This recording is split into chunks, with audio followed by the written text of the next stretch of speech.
Welcome everyone to the first show of the Women Who Lead series.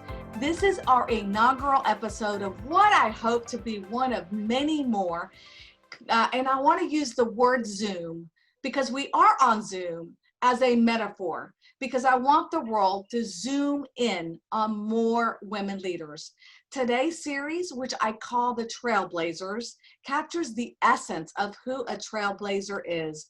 The women on the panel are extraordinary leaders who have set the trail in many ways and play an important role in the real estate and housing ecosystem. For those who don't know me, my name is Teresa Palacios Smith, and I'm Vice President of Diversity, Equity, and Inclusion for HSF Affiliates and for Home Services of America. I've been wanting to do a series like this for so many years, and it's been a passion project, and I'm so excited that we're finally premiering it today. My family's originally from Colombia, South America, and when we get together with family and friends, we always ask when they come over to our house, ¿Quieres un cafecito? Would you like a coffee?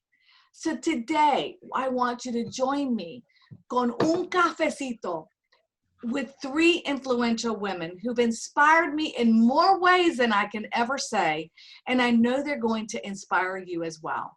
So let's get started. First, I want to introduce Tiffany Curry, who is our newest broker of Berkshire Hathaway Home Services Curry and Company Realtors in Houston, Texas. Tiffany is a trailblazer in many ways, and I'm going to let her share her story with you. But she is so important to me because she is the first. This year, she became the first 100% African-American owned owner of a Berkshire Hathaway Home Services real estate franchise. And I hope that will not be news one day, that it'll be normalcy. And I know, Tiffany, that you have the very power to help us with that mission. Next is Erica Courtney, and I sit on the National Leadership Diversity and Inclusion Council for NAWRB with Erica. She is an 18-year U.S. Army vet and CEO of 2020 Vet. She is the first to do so many things in her role in the military and beyond. So I'm going to also let her talk about her experiences with you. And last but not least, I have Desiree Patno. I still remember the very first time I met Desiree, and I immediately fell in love with her passion, her determination for advancing women and minorities. She is the CEO of NAWRB and chairwoman of NDLIC, which we'll also talk about in a minute, and runs several initiatives to empower women. So welcome all of you. Thank you for being the catalyst for me to get this show off the ground. It's an honor of knowing you, and I get so much from our relationship, and I wanted the world to also learn about you and how you impact women every day. So let's get started. I'm going to start with Tiffany, I want you to tell us a little bit more about how you got started in real estate and your background and becoming the first, women owner of a Berkshire Hathaway Home Services franchise. Well, first off, thank you so much, Teresa, for putting this on. I think this is an amazing opportunity for us all, and I think it's so inspiring for everyone that's going to get to watch, because I'm so inspired just by the three of you ladies. This is an honor for me to be here with you guys, because this is just, you all have such dynamic stories, and so this is a really great treat for me just to be here. So I personally am a native Houstonian. And I was, real estate was a game of chance for me. It's not an industry that I intended to be in. I intended to be in the corporate background, or either in law. So law was going to be my thing, but I was going to go corporate with that. So I was in class one day in college when I was getting my second degree, and one of my classmates, she just said she was going to get her real estate license. So I was like, oh, I want to do that too. Let's do that. I want to learn investments and community development, those kinds of things, especially from what avenue I thought I was going to take. Well, long story short, she never did, and I did. I went online, bought these books, and before you know it, I had a real estate license, right? An inactive real estate license, and not really knowing what to do with it. And so that was my first experience in learning the world of real estate. And coming into real estate, I was supposed to try it 6 months before going into law school. And it's been over 14, almost 14 years, and that has never happened. But what was so amazing in the journey, and I do like to take the time to just kind of spell this out and recognize this, because a lot of people want to know my story and how things came to fruition as how they are. You know, when I came into real estate, you know, pretty much everyone, when I went into Prudential, you know, everybody was seasoned. Everyone had had 2 or 3 or 4 careers before, right? They had this amazing database, and, you know, the market had crashed and they were surviving. For me, I didn't have that. Everybody that I knew that I just came out of school with, they were actually going back into school for another degree, because the market had crashed and they couldn't get jobs in their field to pay them what they would normally get paid. So I ended up reaching out to HAR, actually, is our local association, sent something that said, as a young professional, would you be entertained by coming to something for young professionals? And I said yes. And I will tell you, that's how I'm in this industry today. You know, I connected through YPN, that's the Young Professionals Network, and then I ended up going through NAR's YPN, and a couple years later, I ended up going through Berkshire Hathaway Home Services Rethink Council, which is their version of YPN. And I will tell you, because it was so ironic, and I'll leave you with this little story. You know, Prudential had left our market, you know, so I ended up going to a luxury firm and learning luxury real estate, and that was amazing, an amazing experience. And it was, turns out, a detour that I needed to take. But then when Berkshire Hathaway actually came back into this market through another brokerage, I just kind of watched it from a distance. And then all of a sudden on Inman, I get this alert that says Warren Buffett's fresh new brand is targeting millennials, right? And so I see this and their idea to form this Rethink Council, and I'm like, I want to be a part of that, right? And they had an age ceiling cap on it. So originally, I think it was 35 and under. And so I was like, I got to get back over there before I turn 35, right? So I can try to get on that Rethink Council. And as luck would have it, there was a threshold for the Rethink Council, and I just missed that ceiling, like probably about $2,500, right? And it's like life. It's like a game of chance. So something said, just go and look at the requirements, like when they sent the blast out for that next year. And I go in and look, and guys, I tell you, the threshold had been lowered just a smidge. And guess what? I qualified. And so I submitted my application, and I waited until they sifted through all these different people. And then one day I got that email that says that I was a part of the Rethink Council, and my world has been forever different ever since then. Oh, I love that story. And just to clarify, because I know people need to know, it was Prudential Real Estate that was part of the market, right? And Berkshire Hathaway Home Services that was opening its operations there. So I love that. I love that story, and how, you know, through these different resources, you were able to look into the future and grow from it. And I know, Erica, that is something that you also share. There's so many paths and so many things that you have done. And I just want everyone to know about how you got started in the military, in such a male dominant, you know, division in the Army, and just all of that entails. How did you do that? How did you stay in, and how did you become such a leader within that industry? It's so exciting. Well, it's a journey. So, you know, you don't figure it out overnight. Young pup, grew up in Huntington Beach. I was very athletic, very good runner. Went to college right out of high school and was bored out of my mind. So decided to join the Army, went in as military police.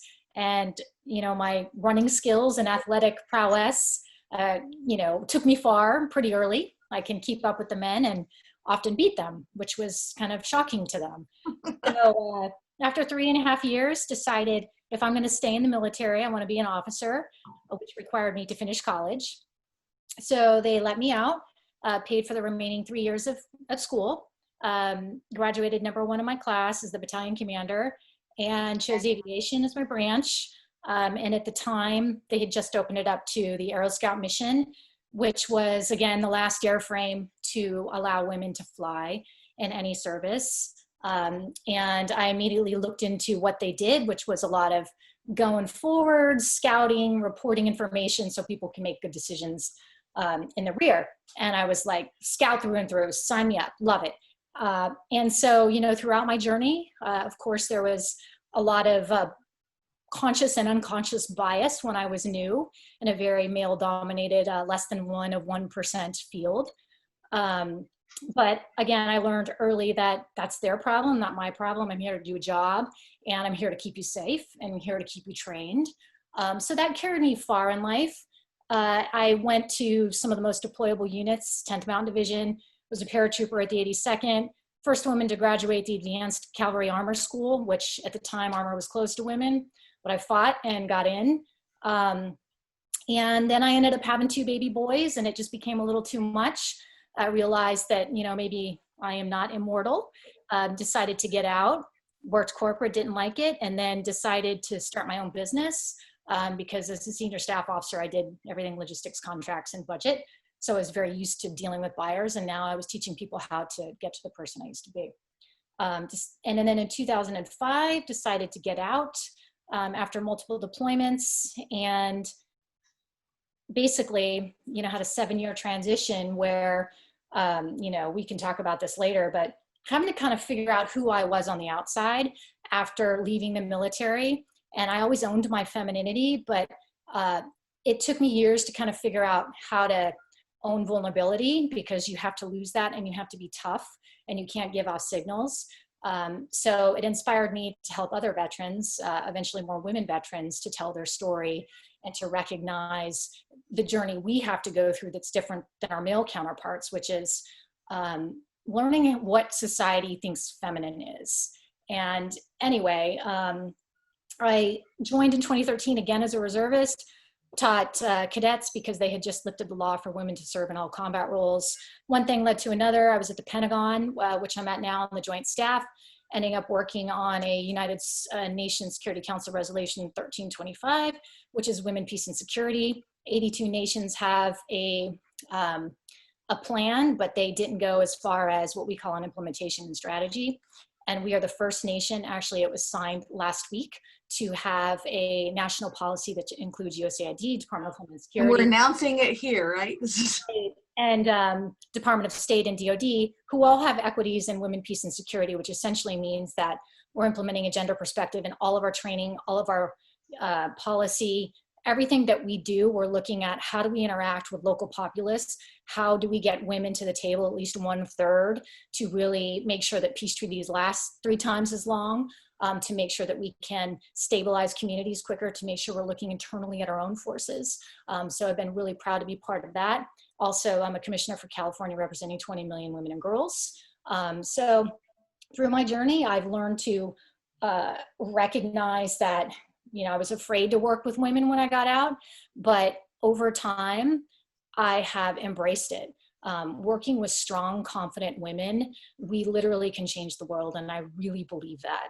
And when we come together, it's extremely powerful, and that drives me to continue to do what I do every day. So thanks for having me. Such inspirational. I mean, can you see this? Wow, it's just so amazing. I love it. And Desiree, I know that you are also an accomplished woman, and you've done so much to help. I mean, we've got so many initiatives that we work on, and I know you've done so many on your own. So tell us. And I love this. I love the sharing. I just want y'all to know I'm just so honored. This is so exciting for me. Desiree, tell us a little bit about how you got started and everything you're doing, because I love it. Well, thank you, Teresa. Again, echo Tiffany. Thank you for having us on this and being the inaugural, Women Who Lead. It's been a passion of mine for years, and it's a tough act to follow with Erica. I mean, yes, I am her cheerleader beyond cheerleading, because it's just so powerful to integrate the public and the government and the integration that goes with it, the understanding of it. So thank you, Erica.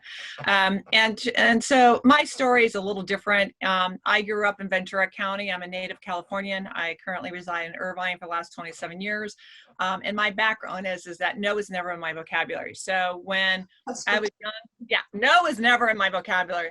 So as far as having 2 brothers and 4 boys, it was never about having an issue about women. And so I was like, okay, I'll just do whatever. I fix the cars, I fly the airplanes, I do the, you know, the integration of construction, you name it. Is if I didn't know how to do it, I figured out how to do it and became good at it.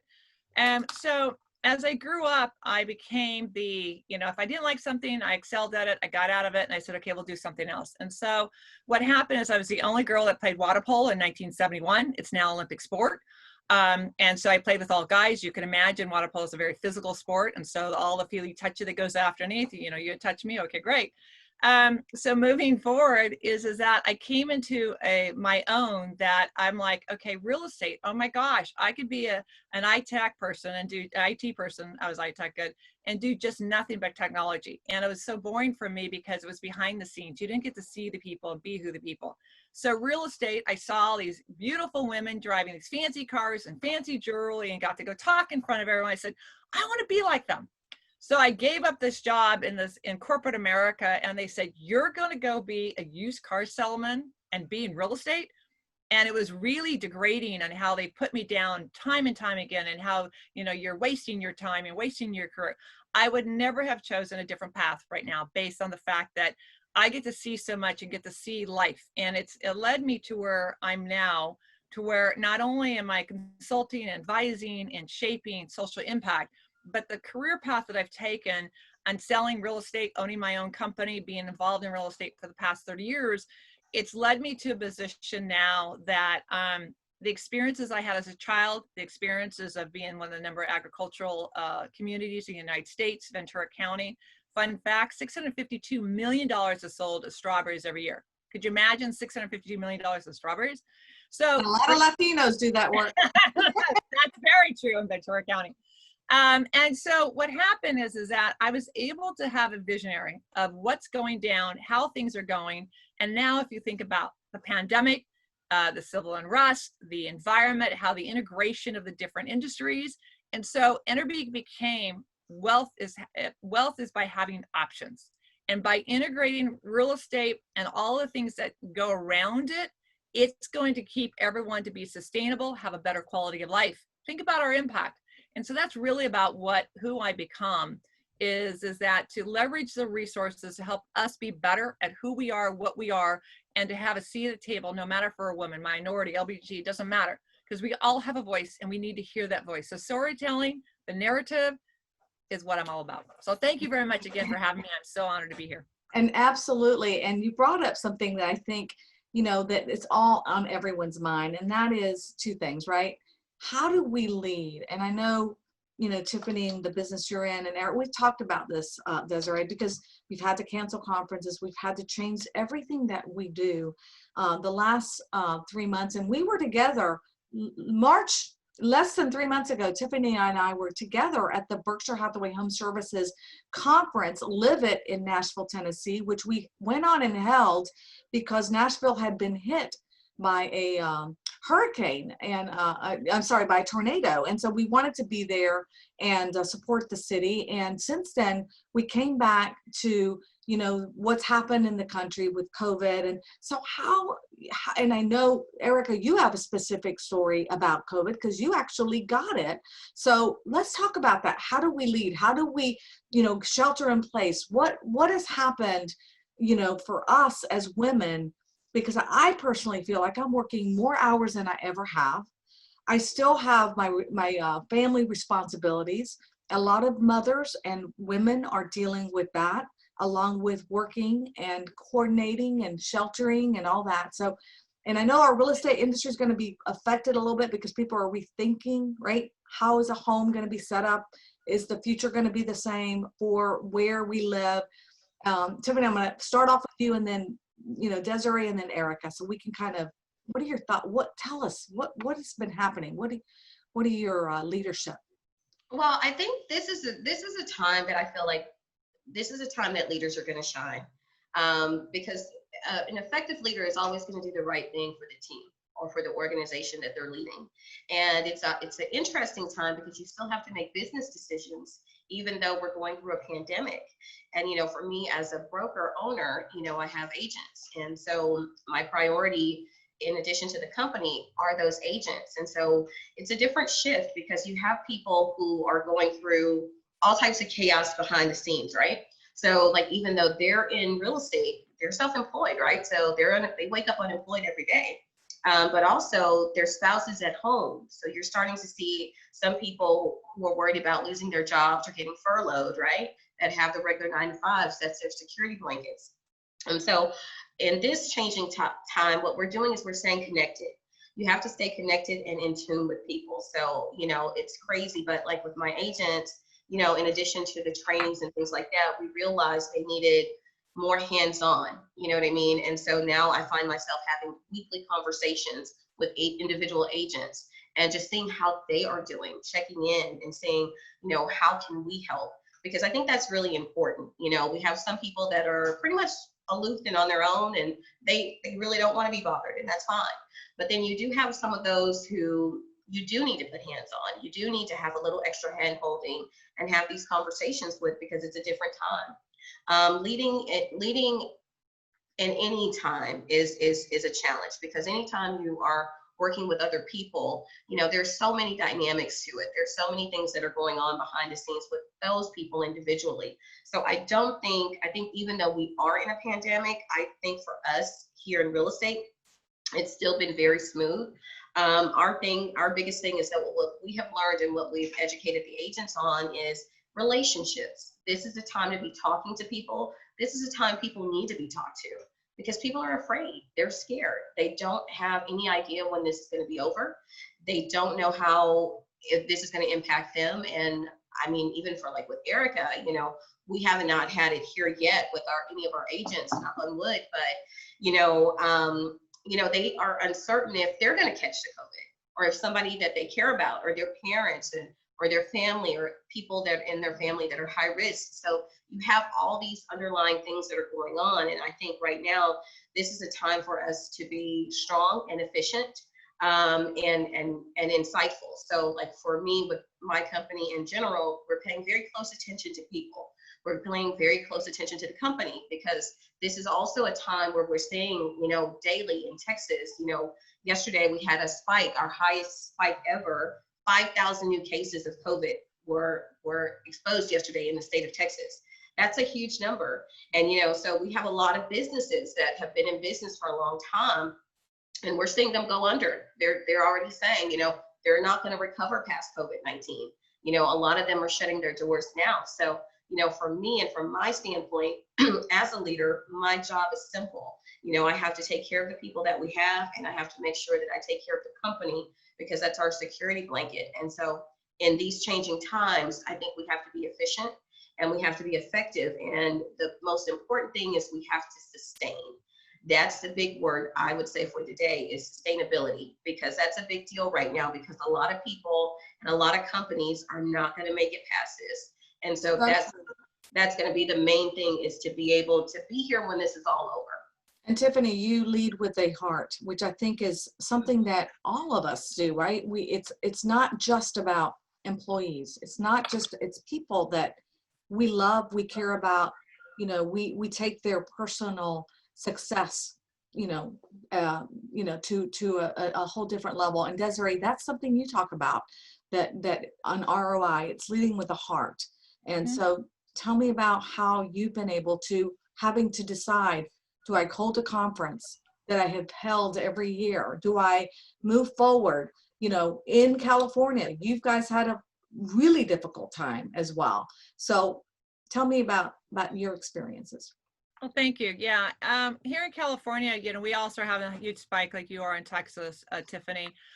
We have a very hands-on approach. You know, we had the whole state was all masked. Then it became certain people were actually being affected really bad by, you know, no, I'm not going to wear a mask. I'm going to go to the health inspector's home and threaten her. And she actually resigned immediately, because the powers of being very assertive that we're not going to do something. So, you know, in California, we're very outspoken, very strong-willed thinkers. And so you've got a lot of people that are being their own dynamic. So I echo Tiffany's comments about being sustainable.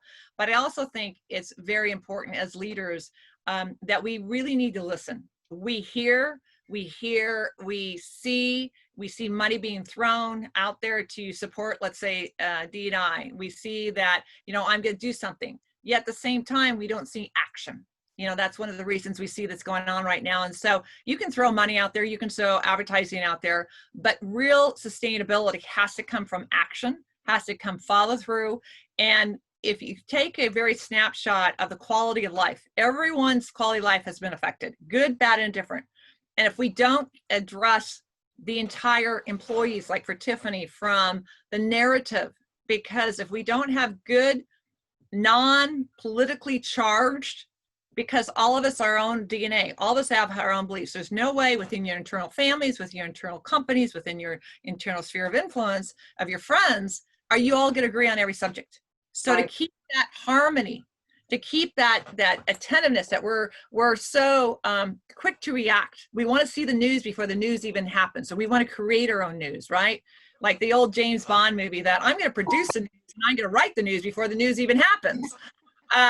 So with that being said, having a good narrative, having a good storytelling, making sure that you mentally take care and prepare to handle that it's okay to be verbally sharp for a moment, but then come back and realize, okay, maybe I shouldn't have done it. Maybe I could handle it differently. I think that's a quality of a leader, to accept responsibility, to laugh it off and not be like, okay, well, I blew that because I'm not perfect. It's not about perfection anymore. It's really about understanding the cause that's going on. And so if you look at COVID is just an entity of a virus that has been out there in different forms. So it's going to continue, whether we get a cure or not. We're going to have other ones that get, the old adage is that a germ gets stronger and it continues. So as leaders, we have to prepare. This could become a new way. It's an opportunity to pounce on it. The old adage is there's 60% of the jobs out there are not even created right now that are going to be future. So if you went to school, we have all these interns and colleges, all these people have student debt and they're going into real estate. And how do I keep my house? What are we going to do about the landlords that have properties? And yet we're giving free rent to the tenants, but they don't have to pay. Yet I, as a landlord, what am I going to do? Because now I don't have my home, my business anymore, because it's my passive income. So we have a very different right? Yeah, so true. It really is. How do we manage, all the situations and all the opportunities that they're supposed to help, but in the long run, they also can hinder, Yeah. So we have to have, so one of the things that I love what I've turned into in the sense of the organization and the narrative is, if you had asked me 10 years ago, I'd be doing this. It wasn't in my cards. And so now I want to hear your stress points. I want to hear the bad, the good, and the ugly, because we can't help you help yourself if we don't understand what's happening in Erica's world at the Pentagon in DC, what's happening to you in Colombia, let's say, just not only the United States. If we travel around the industries in the world as collectively whole, hopefully we can minimize the mistakes. And I like to end with the adage that as a mother, we're always trying to be better our children for the future. And if you think our future now is so going to be so different, not just from COVID, civil unrest, we're talking about the generational of industrial revolution, of technology. We're talking about how we cope with society. It's going to be so much different. So we as leaders have to understand, by listening, by defining what those options can be, and allowing us to hear and be brought to the table on what's being happened. Because if we don't bring it to the table and listen to your side of you and your side of you, then we're not going to understand what you really feel, because we're too afraid of being pounced on and what people are going to say if we really speak the truth of how we really feel. I love that, because I think that's so true. Listening and being able to hear everyone. Retaliation, repression. I think a lot of that is so needed. Erica, you personally contracted COVID and had to, and there are some effects of it. So it's a personal thing for you. So tell us about that experience and how you dealt with the role that you had, because you were under, a ground doing research and work, for a cause, and then eventually I think led to what happened to you. So share with that. Share us that. Sure. So I was working on the COVID crisis response team in the Pentagon. So every inquiry that came from the executive to the legislative to the chairman to the SecDef, we were responsible for figuring out the answers. So I was there at the really beginning where we were pushing out equipment and people and standing up hospitals. There was a lot going on. So I was very third person operationally focused on COVID. And we were part of a small group sampling to get a check because there was barely any tests at the time. And I got the call the next day that I was positive for COVID, which it took me a second to kind of process it. Wow. You know, like, all right, I had my temperature checked 4 times every time I walk in and out of this place. I don't have any symptoms. Really? So pack your stuff, go away, and go to quarantine for 2 weeks. So I took that time as I normally do. And as Desiree says, I do. So I'm like, hey, I'm a reservist activated, and you guys just activated a lot of National Guard and reservists. You may want to pay attention because when they come off orders, they too can get sick and they should be covered. And I also recognize that the military is fantastic at teaching us to lead people from, you know, all over this country, different backgrounds, different sexual orientations, gender, socioeconomic, you name it. And we are very flexible. So in my own world, in my own business, I pivoted from doing a lot of logistics and freight management to working with other women business owners that I've known for a decade who, you know, are they manufacture safety equipment for 75 years, and IPAC, they're packagers and marketers. So the safety kit was born. So we offer basically, because at the time I was not wearing a mask, I wasn't, you know, protected. Sure, we had some hand sanitizer, but I wonder, could I have been protected? And now I'm part of a big UCSF study, which they take my blood and every other kind of sample to be part of the longer term solution to understand it. But the good thing is thanks to my connections here, ladies, now I'm a preferred alliance member within the Berkshire Hathaway family, which means that, you know, people around the globe will have access to purchase these kits, which are, you know, state of the art, very safety conscious antimicrobial masks, and gloves and hand sanitizers and wipes. So there's like a day kit, there's a 2x2, and then there's a deluxe kit with 3 masks, gloves, and sanitizer. So hopefully when all of these real estate people start going back to work, you know, they can order something for their customers and keep their employees safe. Because as the ladies were talking about, you know, leadership's all about knowing your people. And with everything going on in the globe and our own country in terms of women suffering from abuse and child abuse is going on, and access to healthcare, lack of access to healthcare in terms of birth control, even condoms, there's a shortage. So there's a lot going on that we really need to understand with people and those relationships as they discussed, because you're not going to be a very effective employee or friend or daughter or mother if you really aren't addressing some of these things and understanding your people. So you can help them through it. So.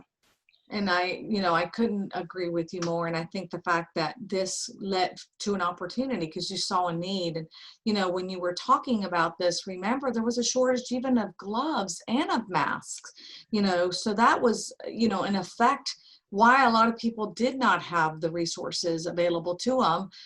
You can even buy the necessary items at the stores.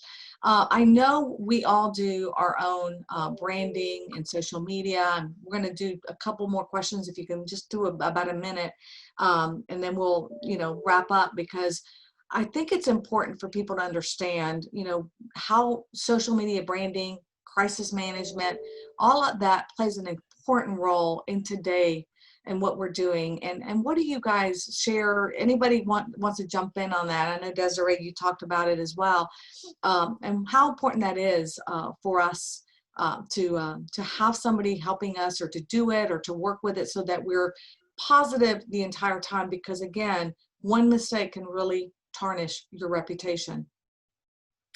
I'd like to jump in. Thank you, Teresa. Here at NRB, we started about 5 years ago, a hashtag called Positive NRB, where for years we've heard the negativity of news, and, you know, it was always about, you know, what's breaking news, because negative news sells, not positive news, you know, and it became just seeing the animal. So one of the things that I'd like to really highlight, and I want to give full credit to Erica, she says, take the time to go on LinkedIn and do a recommendation.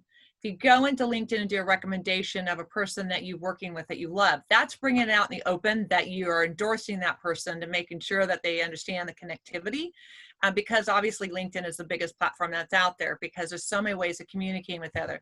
The other thing is connectivity is that if you see something that you believe in, hashtag that person or link them together in some capacity and put that out there. But the data overload is so high right now with 90% of the data being transferred every year in the world.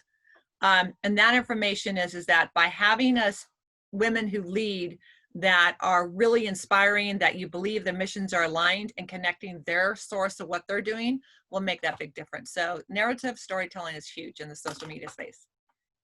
Tiffany, because I know you do quite a bit. And So I do quite a bit of social media. And so I think the thing for me with social media is we've always tried to have a good balance of personal versus business, because if it's too much of business, people are just going to shy away from it. They're not going to look at it much.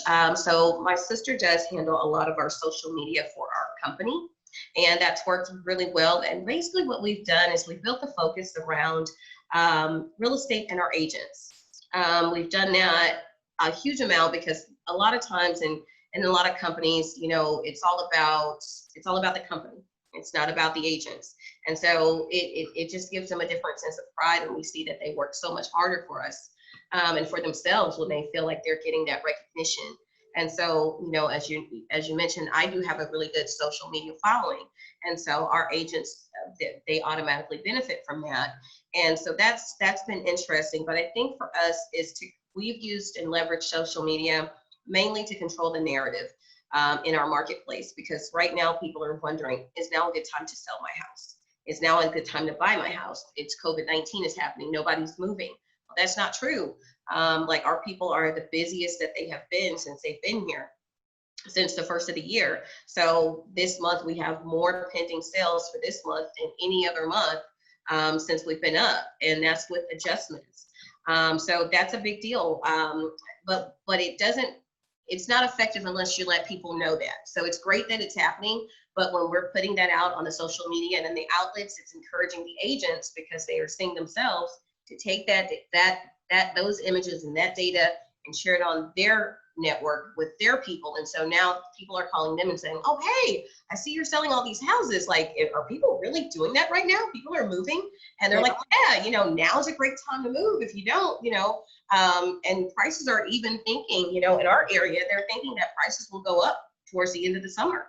And so that's huge. And so just kind of putting that feel out there and using social media as leverage has really benefited us. And as a positive versus, you know, and I always tell, you know, all of our network agents and all the people that we work with, even my sisters, you know, keep everything positive. Don't make opinions. Don't do anything that will alienate, you know, because there's always you know, people that are 2-4. It doesn't matter. You know, it's important that you always make sure that you stay positive and always with the heart, right? That's how I always talk about social media and branding and all that. That's so important. And Erica, I don't want to leave you out if you have comments too as well.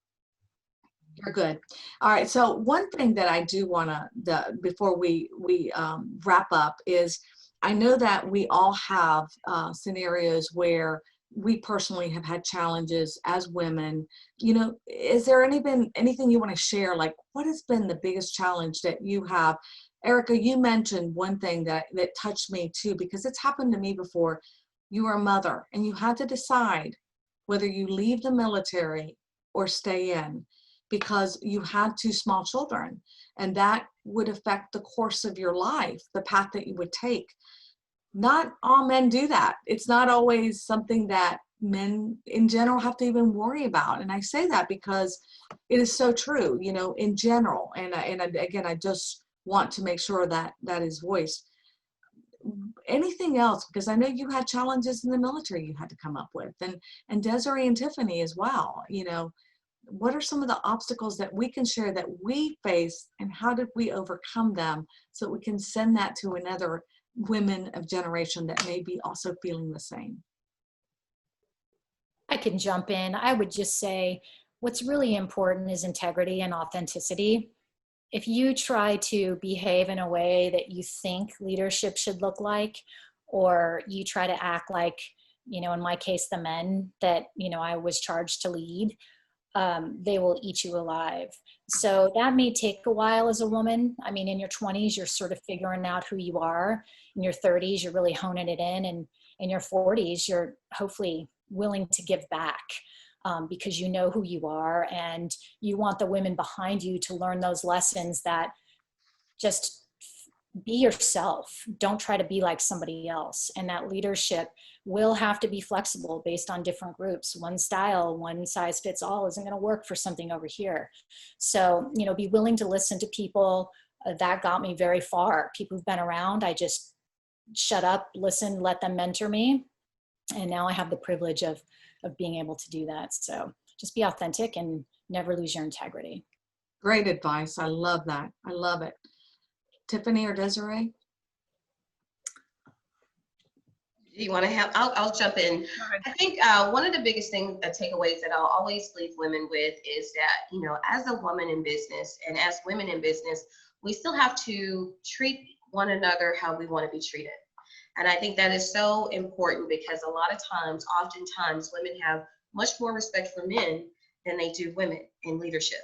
And that's a big caveat that we have to work to get past, because oftentimes, we want things to be fair. We want an equal playing field, but we don't know how to conduct ourselves in the equal playing field, and that's a big thing. And that I leave that because I know that there's so many women, especially in my industry, as far as real estate, there are more women in real estate than men, but when you look at leadership, and I don't care if it's within companies, if it's within volunteer leadership, it's a big disparaging gap once you get to that top. It's a very flip-sided coin.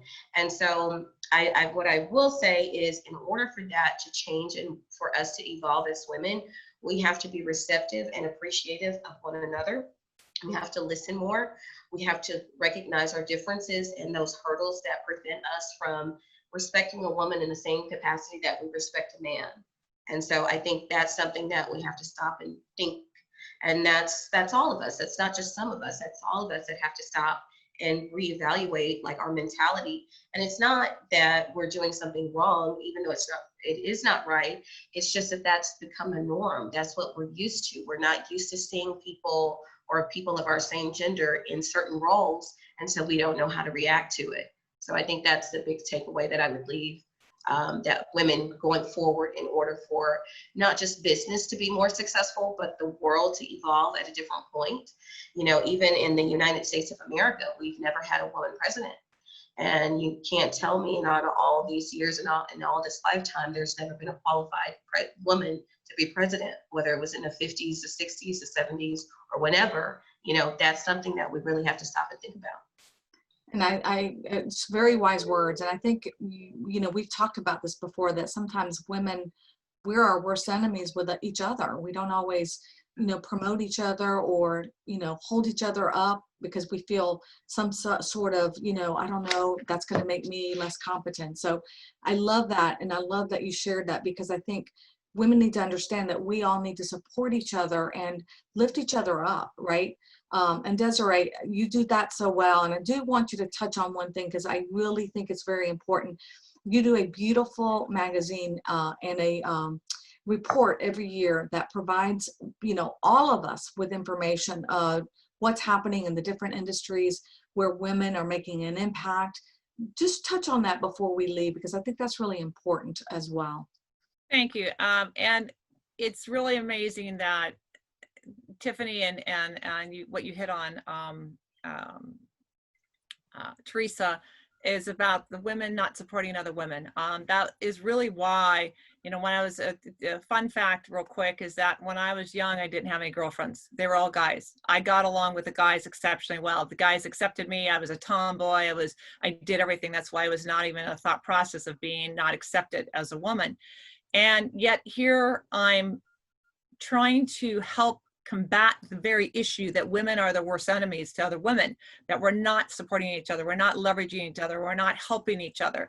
And so when you think about the Women Housing Ecosystem report that we came out with 5 years ago with the gender lens, we had to talk about the whole macro system. We had to talk about each of the industries. We had to put, before we could put the lens on it, right? So whether we were talking about just women as a society within it, whether we were talking the veterans, or thank you very much, Erica, and several others, I found myself trying to leverage and resource that out.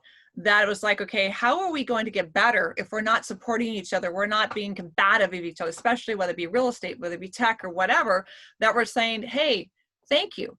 Because one of the fears that we're so worried about that if there's only 2 women in the room and there's 50 guys in the room, are we going to be able to speak up and not be retaliated that we're going to lose our position? So women weren't supporting other women. So hence the Quality of Life magazine, our magazine that's been out for 9 years now.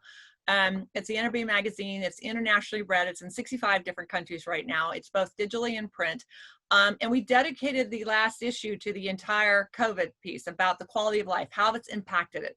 So we put together all the different facets of whether it be real estate, government, profile, She's Centerfolds, you name it, to really amplify who and what we are as a narrative of storytelling. Because if you can't bring it together and we can't amplify what Tiffany said, Erica said, you said, what those differences are, then we're not going to be able to help each other help ourselves, right? So to amplify that, and then also with the women impacting it, with the housing report, we have 6 volumes. We have the whole entire DEI, diversity, equity, inclusion. We have an entire volume on real estate. So you talk about residential, commercial, industrial, retail. You talk about the entire, from STEM, we talk about all the different classifications. That think about patents, where you have, when's the last time you went into your home and you picked up a device and it was built for a woman's hand who's smaller than versus a man? Because there's no tech designers that are women. They're all men. Right? And I'm big, so I've got big hands. I'm 6 foot tall, so I was okay. You're different, right? Right? So, but if you deal with the business ownership, we go all the way from poverty and homelessness all the way to the family offices, which is $100 million and above. So we span the entire spectrum of economic footprint. Then we deal in the aging population. How many of us have actually related to the aging population before COVID, or even thought about it in a big way, right? And we started that 5 years ago. So the idea is that when you talk about R&D, research and development, how we can share and leverage, women will become more accepted if you actually say, well, here's the data, here's the results, this is why. And they go, oh, okay, so maybe being a competitor is actually an advantage versus, because it pushes you, it makes you stronger, but then you leverage and help each other. You can be better for each of our children, our kids' environment. Because if we're taking care of the children, we're taking care of the homeschooling, we're doing all the business opportunities, and we're the quarterback, we have to be supportive. So thank you very much for that, for the magazine and for the WEAR report. They are available digitally. They're also available in print, and the plug to be part of that information. That's great. Thank you so much. It's a beautiful report. It's great information, and I always want to share, the data. There you go. I love it. Beautiful. And the contrast between the Empire State the area being lit versus unlit. Right. So halfway down, here, halfway this line, you have what this is over here before Times Square, and then over here is what the day after. If we put things in perspective, we went from being completely fine to the next day saying you can't go outside. Completely dark. I totally love this it. This is 150 shades of graphic integration to make I that. love it. It's beautiful. Thank and you. Erica, let me have you wrap it up, baby. Any other final comments with you, Erica? You're good. So I want to thank, first of all of you, because I want to just, before we get any final comments, any last words of tidbits, anybody just pipe in whatever you think. Otherwise, we will wrap it up, because I know we've taken enough time, and we want to make sure people watch the show and love it. Like I've just so enjoyed it. Tiffany, any remarks, any quotes, anything that you want to say as we Yeah, wrap? it's a quote that, especially because of the times that we're in, it's one of my most top 3 favorite quotes, and I use it often. It's a Babe Ruth quote that it's hard to be the person that never gives up. And I think right now is the time to know that it doesn't matter who you are, where you are, what are you doing, or how far back you feel like you are. Even if you feel like this COVID-19 virus is taking you back in any type of way, don't give up. Just keep pushing. I mean, that's the biggest thing that I can leave people with. The story of the hare and the tortoise has always been one of my favorites as well, because, slow and steady wins the race. I've always been taught that. And, life is it's a marathon. It's not a sprint. So take your time, find your place, and just keep pushing forward. And it never ends until it ends, right? I love it.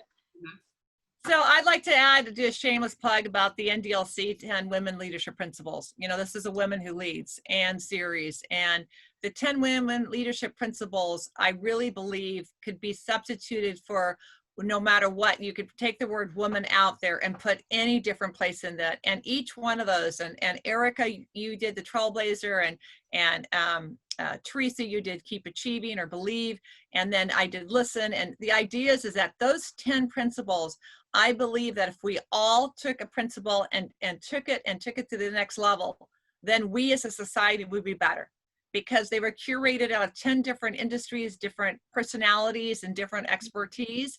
And that is what I believe is something that we as a society have to not reinvent the wheel, but leverage the information and experiences and journeys of everyone else. So thank you very much for this opportunity, Teresa. Thank you, Desiree. Erica, any final comments? I know you've got in your heart. Just be kind. There's too much anger out there right now, and meanness and sensitivities over people saying the wrong thing that offends someone, or politics. And, just be aware of all of that coming at us, and really just try to stay focused on keeping you and the people around you and, happy, and do what you can, whether it's in your community or your state or the nation, but do something for others, because people are suffering. And I feel blessed and privileged that I have food and I have a roof over my head, and I am able to do the things that I get to do. So, this is a time where we need people who are in these positions to just get out and be part of the solution and quit complaining. Just do. So what a beautiful way to wrap up today. Thank you. I wanted to make sure that you are all aware. Desiree mentioned the NDLIC Council. We created 10 women leadership principles, and the number 1 principle, the first one, and I'll share it on our Facebook page, was the principle of acknowledging trailblazers. And I know, Erica, you were the first principal that spoke on that. Know and learn from the women who came before you. We are all standing on the shoulders of giants. These are the giants that we're all standing on. And I want to thank Tiffany, Erica, and Desiree for having the courage and determination to be trailblazers. Please make sure you comment, like our page, and join me on July 22nd in 2 weeks from today during Women Crush Wednesdays right here on this channel, when we zoom in on the global women of luxury, featuring Mei Chang, editor-in-chief of Mansion Magazine, Dunya Fadi, COO of BHHS Golf Properties in Dubai, and Stephanie Newlands, senior partner and broker of BHHS Toronto Realty. And girls, ladies, thank you so much. Un cafecito, right? Cheering you on. Thank you for watching the show. And please remember to always bring other women up the ladder as you climb to the top. Thanks again, and see you all soon. Bye. Bye, guys.